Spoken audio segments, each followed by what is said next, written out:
All right. This is my talk on succulent Pelargonium from the perspective of an enthusiast. All right. Let's go over the genus. So it's mostly Pelargonium is mostly a genus that is native to South Africa, but it includes East Africa, Madagascar, and St. Helena, which is only one species. Most are concentrated along the western side of South Africa, which is conveniently mostly desert. It used to be that the genus Pelargonium had 25 genera, around 25 genera, but that all got boiled down. And most of the genera are now sections or subgenera in the genus. Some distinguishing features are bilaterally symmetrical flowers. So on the picture on the left-hand side, you can see the symmetry of the flower is divided down the middle, but not it's divided down the middle, but not horizontally through the middle. So it has 2 smaller top petals and 3 larger bottom petals, and this is typical of Pelargonium. In related genera like Geranium and Monsonia, you don't have that, and instead you have 5 identical petals, which creates radial symmetry.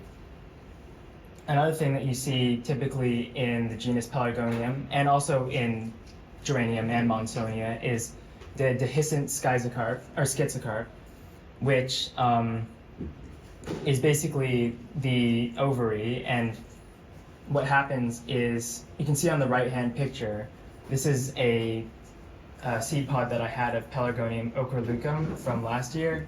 And I put tape there because what can happen is that can dehiss into 5 mericarps, which are each a seed, which each contain a single seed and a tail. And a mericarp is essentially between a fruit and kind of a bare seed, where it has, I guess, a very small amount of, like, a layer around the seed. And what will happen is that if the tail is wet, it will begin to curl. And what that means is that the tail will drill into the ground like a corkscrew and bury the seed. So that's the mericarpic drill mechanism. And I don't have a picture of it, but I would have liked to. A little bit of history. Pelargonium triste was in Europe before 1600 and was thought to originate in India, which of course it didn't. It originated in South Africa. And it was the genus was erected in 1738 by Johannes Berman.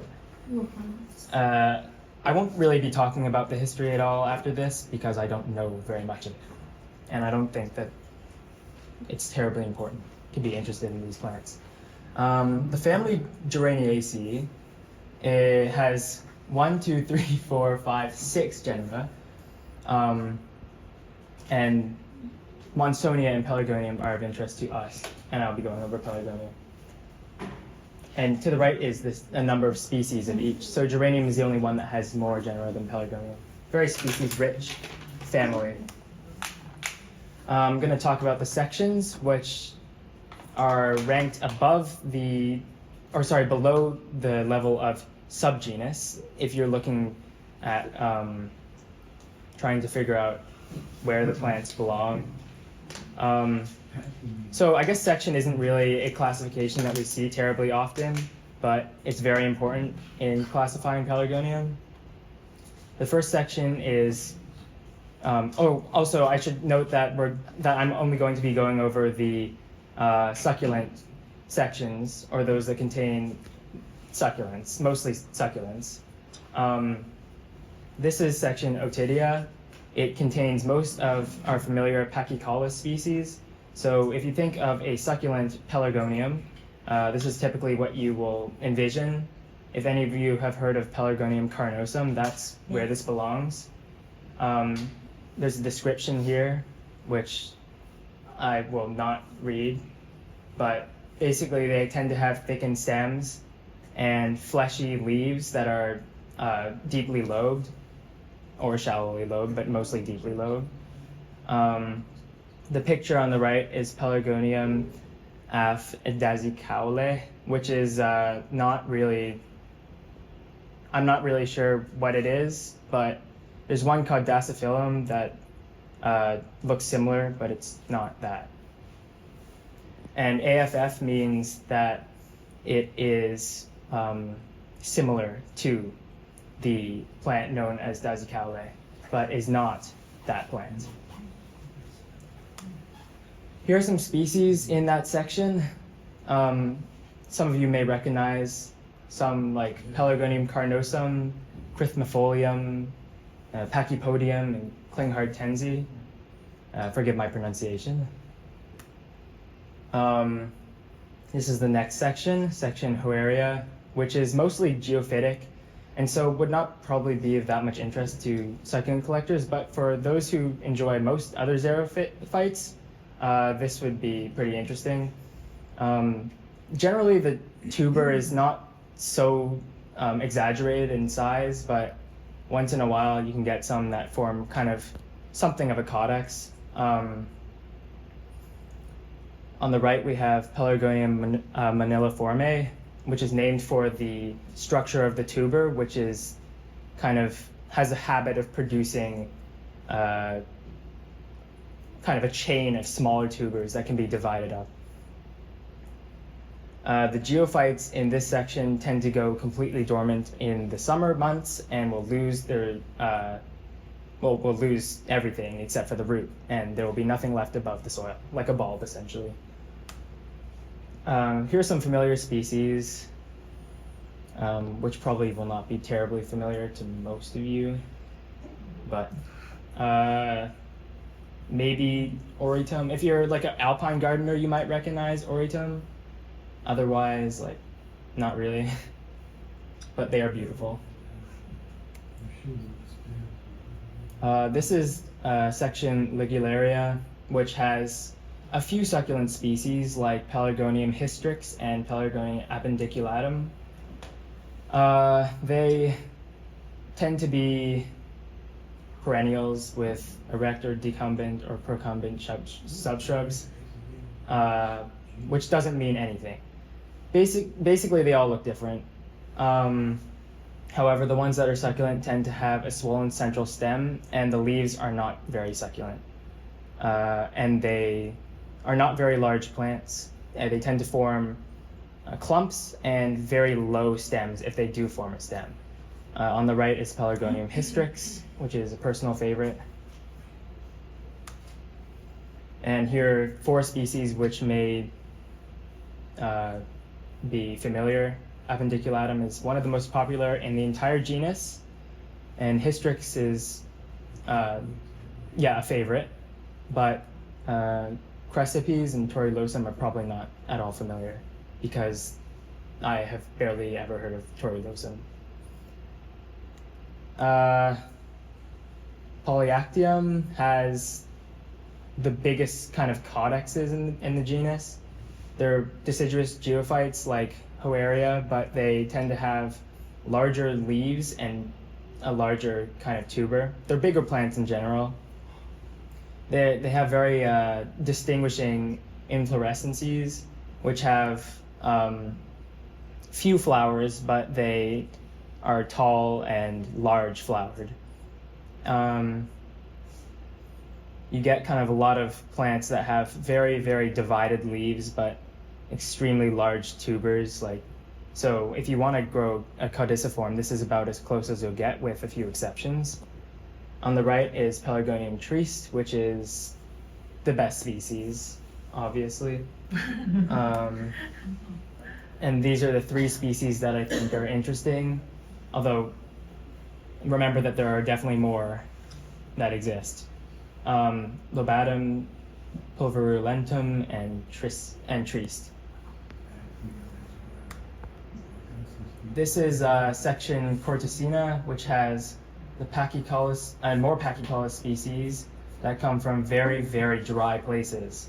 The ones that are of interest come on the extreme west coast of South Africa up into Namibia, up into southern Namibia, and they tend to form extremely thickened stems, as you can see on the right-hand side. That's Pelargonium crassicaule.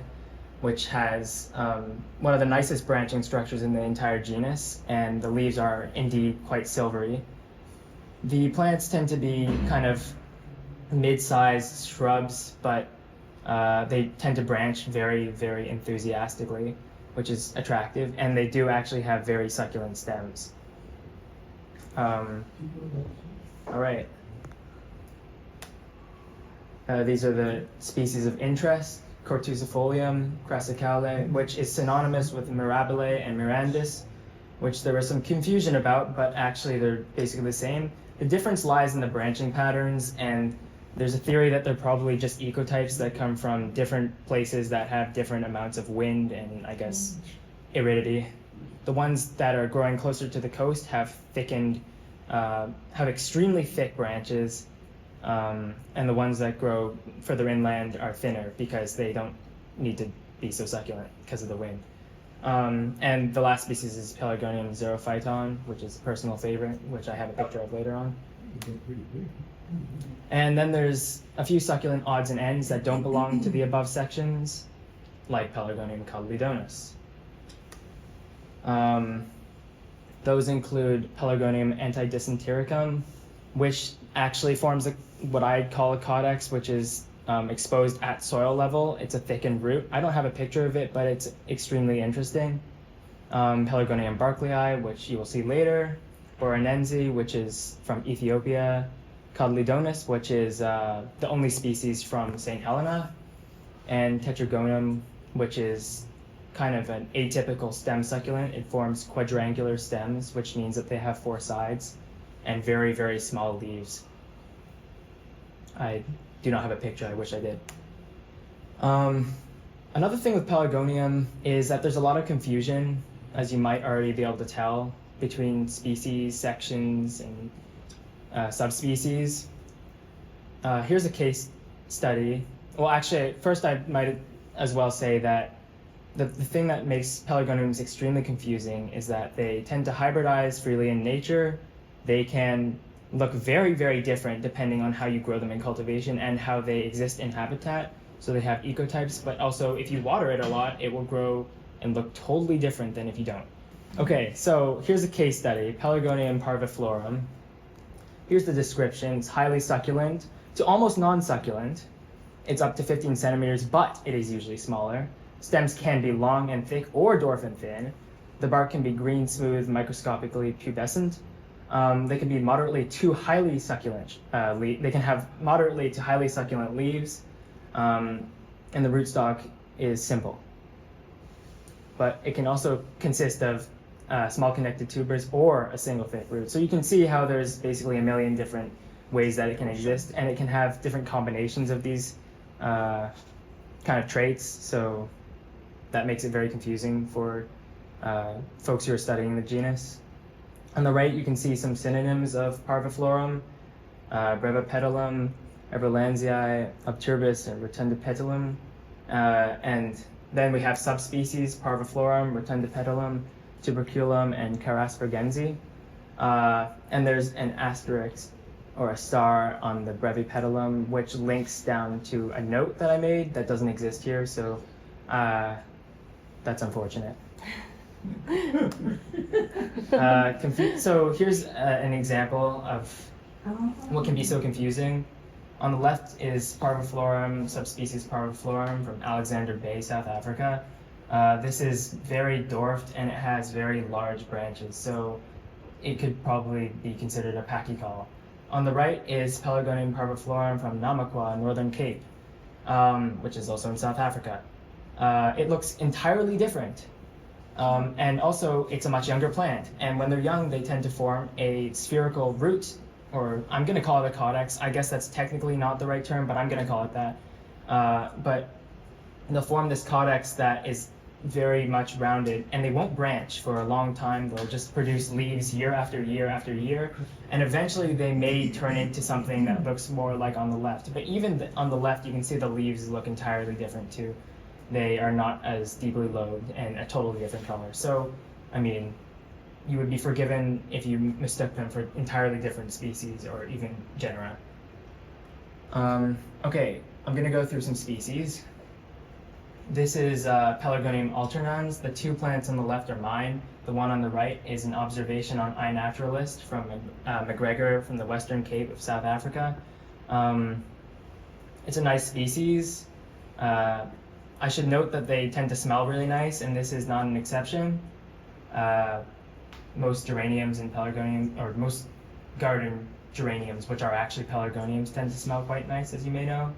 The plants that I have on the left, they will kind of produce these thin branches, even when under very, very strong light, as these are. In order to produce something that's more like the plant on the right, you need to prune it very, very, very heavily and neglect it, basically. This is Pelargonium barclayi. The plant on the right is an iNaturalist observation from Namakwa also, but it's spelled differently. And it grows, I guess, between rocks. The ones on the left are my plants.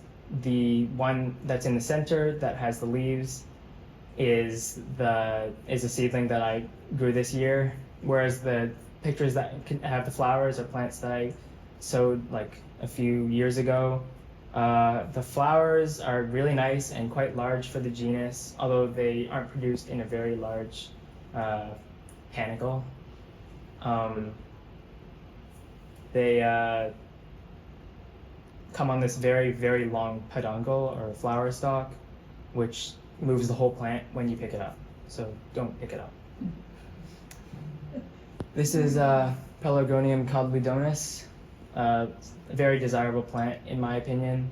The one on the right is clearly an older plant, and they get this very thick kind of very low kind of structure, branch structure. This is not from any of the major sections, so it's kind of unique. Although I believe that they can grow to that size fairly quickly, and it's not a very hard plant in cultivation.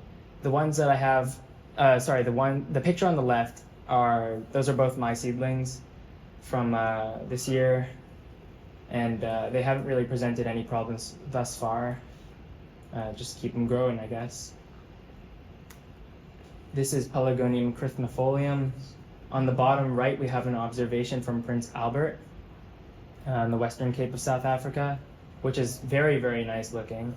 It kind of forms these branches that kind of have swollen segments that pinch at points where I guess that's where the growing season had ended and the plant had stopped growing. When it rained again, then the plant would begin to produce another swollen section. The picture on the left is one that I had flower this winter or this spring. It's still in flower, although most of them are fading. The flowers are unique on this, or the flower structure is unique on this plant because it forms a spiny, I'm not entirely sure what the term is. I'm going to call it a peduncle, but you know, it's more complex than I guess what would normally be called a peduncle. But after the flowers are spent, that structure will harden and become a thorny outgrowth that I guess will inhibit the plant from being attacked. On the top right is another plant that did not flower this year. I've been growing them quite hard. This one is a few years old already.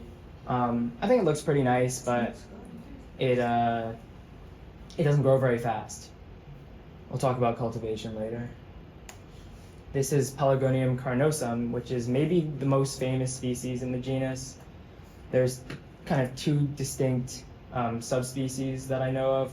Carnosum subspecies carnosum and Carnosum subspecies ferulacum. The pictures that I have from Habitat are ferulacum, and they form totally different leaves. I have one plant of ferulacum that I did not attach, and the leaves look similar to the one that's on the right, that big clump. You wouldn't know it's a succulent until you looked at the stems, which are buried in foliage, but the foliage will die down in the dry season, which is the summer. They are winter growers. There's a flower, which is not terribly remarkable, and the plant on the left is mine, which branched low, and I think that's due to the horticultural lighting that I was using. And it's gonna flower, it still hasn't. I was hoping that I'd get enough pictures of flowers for this presentation, but that was a month ago, and still most of them have not opened yet, so oh well. This is Pelargonium Carolee Henrichi. This is from section Hoaria, and it's I guess one of the few geophytes that's interesting to succulent collectors, or purist succulent collectors. On the left is one in habitat, which is from Jean-André Odissou, who's known. I think the collection that I have on the right, that was initially his collection. So the plant that is in the photo on the top left is probably very, very similar to the ones that I grow, and it looks to be that way. The one on the bottom left, I don't know what it is, and I don't know how they got it to look like that, but the point is that if you want to grow it like a caudiciform, you can, and you can kind of raise the tuberous root, which in my plants, last time I repotted them, it was very, it's kind of a long cylindrical root, but I'm sure that you can get it to swell up after enough growth. And the plant in the bottom left looks to be two-headed, so that probably helps to make the root look bigger. But yeah, they can be raised. How often do you water that? Because I actually have that bottom left one, and I'm constantly watering it. It's constantly just drying out. The leaf comes up and dry, comes up and dry. We'll go over cultivation later, but the point is that you should water them a lot. They like a lot of water, and most of the South African winter growers are the same way. This is what should have been Dasyphilum, but I had a disaster a few years ago where I lost like a bunch of labels, which is a big no-no when you're growing pelargoniums, because once you lose the labels, it can be really, really hard to figure out what they are, aside from the flower structure. So I hope that when I get to see the flowers open, I'll know what it is. On the right, this is the true Pelargonium dasyphilum, which looks absolutely nothing like what I have on the left, but you never know. It could be down to kind of conditions in cultivation that produce a different leaf, or it could just totally be wrong. It's really hard to know. This is Pelargonium hystrix. The one on the right is plant from Habitat, Ganneberg, South Africa. That's by Jean-André Odissou, who made some collections of that. Really cool looking. That one's dormant. They flower, I guess, at the end of their growing season. So the plant on the left is my plant, and that's flowering right now at the end of the growing season. And I believe that it will lose its leaves and go dormant. The plant in the middle is also my plant. It's the same plant as the one on the left, but maybe 5-6 months before. And then I moved it, and now it looks like the one on the left. I mean, cool. This is Pelargonium klinghartense. That one's from Sandrift, South Africa. This is a beautiful species, very desirable, but very slow growing. Has trouble producing seed, apparently, where the flowers don't produce pollen, and this is seen in some of the rarer species because, as a whole, the genus Pelargonium isn't very hard to grow, and the main obstacle to getting it is seed production, I think, where you're struggling to produce anything. The plant on the left is my plant that I've had for quite a while. This is one of the more temperamental species as far as I can tell because it barely grows.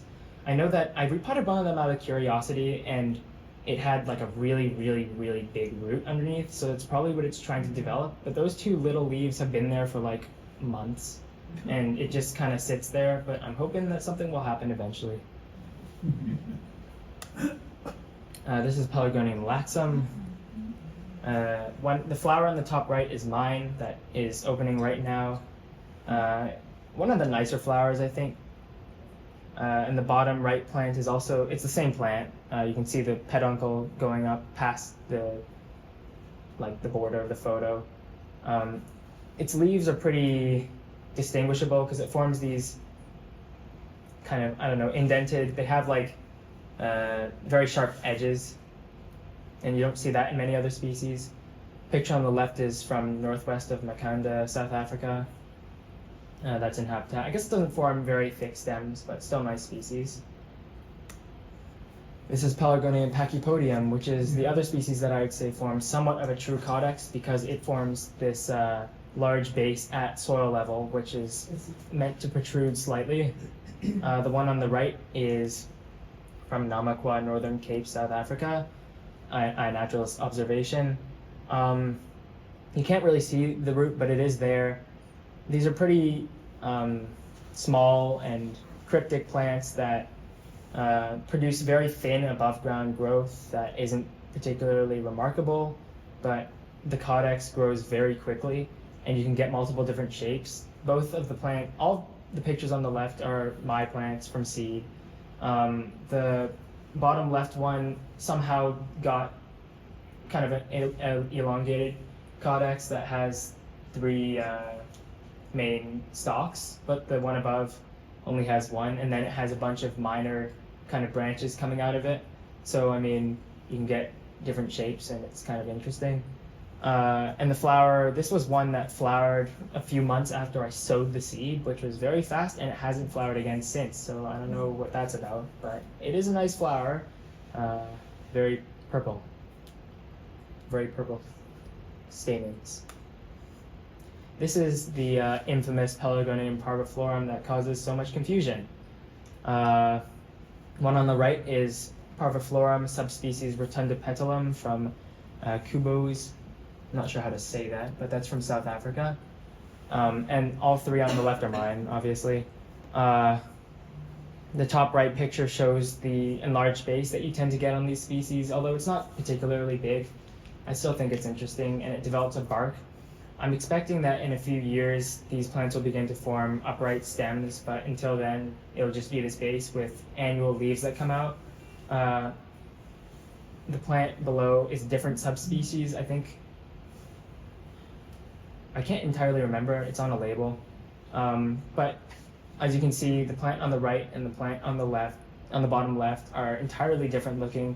And they have totally different colored leaves too. I think that has to do with the lighting. But the petioles on the plant in the middle are purple in color, which I think is very attractive.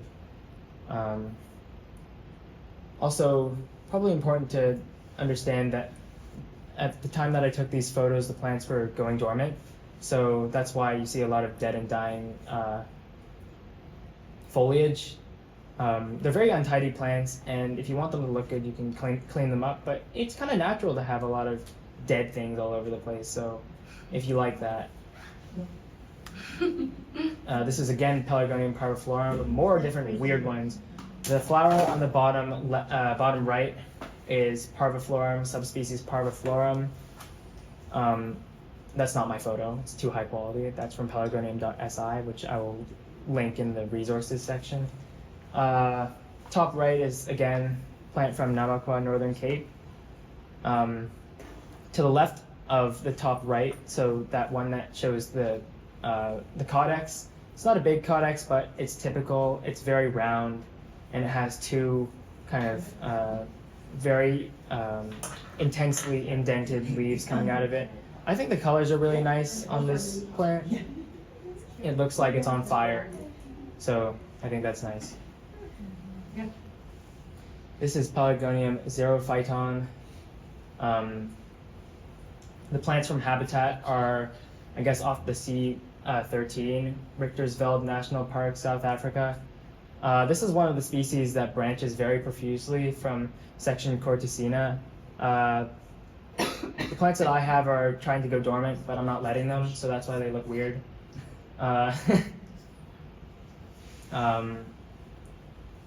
This is one of the ones where you should probably grow it in a larger pot because they grow pretty slowly for me, but I'm sure you could get them to grow much larger, much faster in a bigger pot.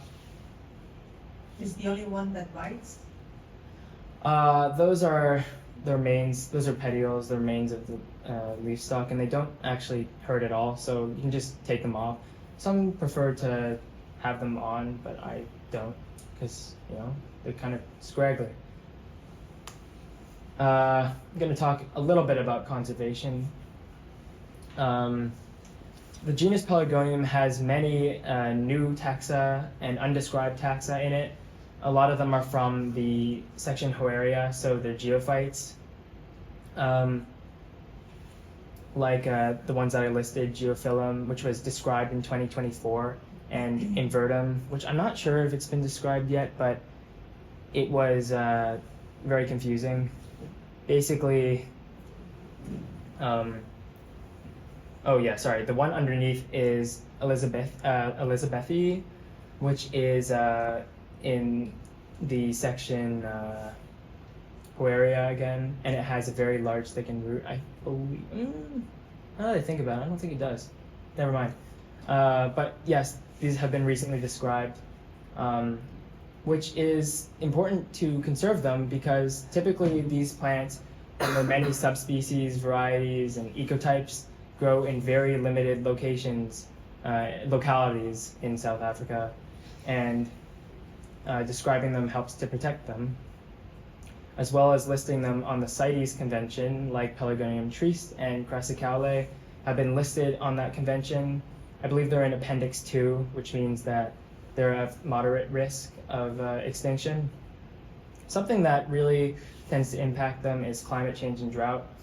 I believe at the mouth of the Orange River in Namibia, southern Namibia, in the Namib Desert on the west coast, they had a really long drought a few years ago, which killed off a lot of the big plants from Crassicaule.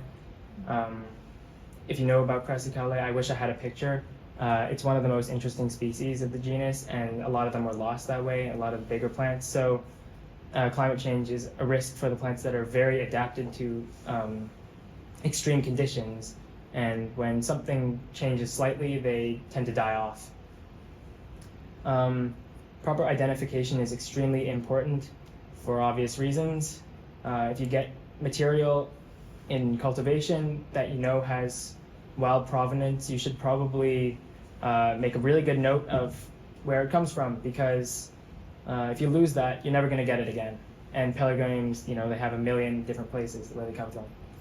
Another thing is poaching, which does occur. I guess it's not as much of an issue in the genus Pelargonium as it is in other succulent genera from South Africa, but it is still a problem because pelargoniums, they might not look as nice as they are when they get to be a full-size specimen.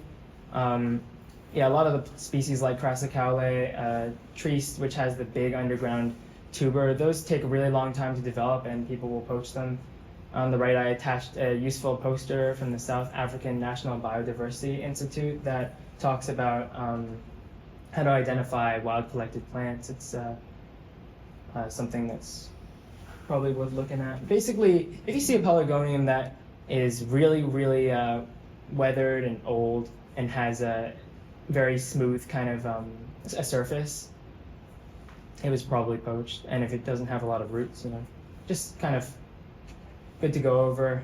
It's basically the same principles as you'd see in other succulent genera of Pachycolus species. Let's talk about cultivation. The way I'm growing them is not the best way to grow them. And the reason for that is because they are typically very vigorous and large plants and should not be grown in 2-inch pots. They are opportunistic winter growers, so they kind of grow whenever you water them, but basically, if they're kind of older plants, they'll probably try to stick to a regimen that is water in winter and completely dry in the summer when they lose their leaves, and they'll probably be more upset if you water them during the summer as older plants. But as seedlings, they grow all year round, as far as I can tell. Though I just repotted a few plants and they basically just went dormant, and I'm not sure exactly why that is, but normally when I've done it, they stay in growth. Water equals growth. The more water you give, the faster your plant will grow, and they're not easy to rot out, so just keep watering them.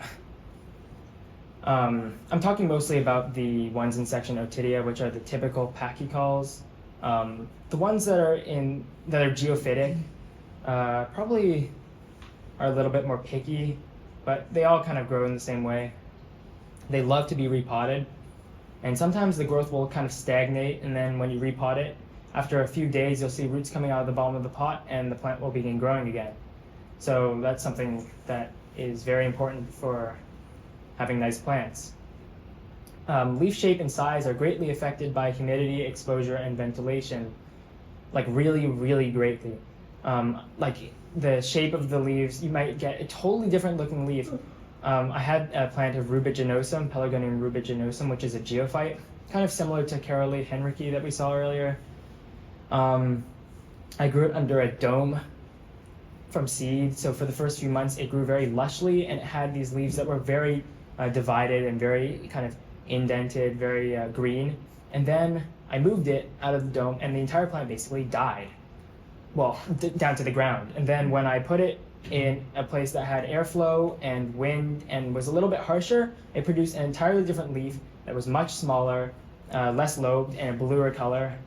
And the entire plant looked completely different. It was much smaller and more compact. So don't be afraid if you change the conditions of the plant and the entire thing basically falls apart. It'll probably regrow and look entirely different. It's just the plant's adapting to new conditions, and because they're so vigorous, they can afford to change drastically in a short period of time. Propagation, this is why I love them so much, because I like growing plants from seed, and they're really easy to grow from seed. There's a few methods. You can literally just plant the seeds. As long as it's not too hot, they should grow pretty well. Or you can remove the kind of, I guess, the mericarp to expose the embryo, and then soak that and then sow it, I believe, which is okay. It's probably better, but it takes more effort. And when you're planting a lot of these, you don't want to put in any effort. They can be propagated by cuttings, at least a few of them. I believe the pachycaulus ones can be, so the ones with the tall, succulent, upright stems. Like I did pachypodium.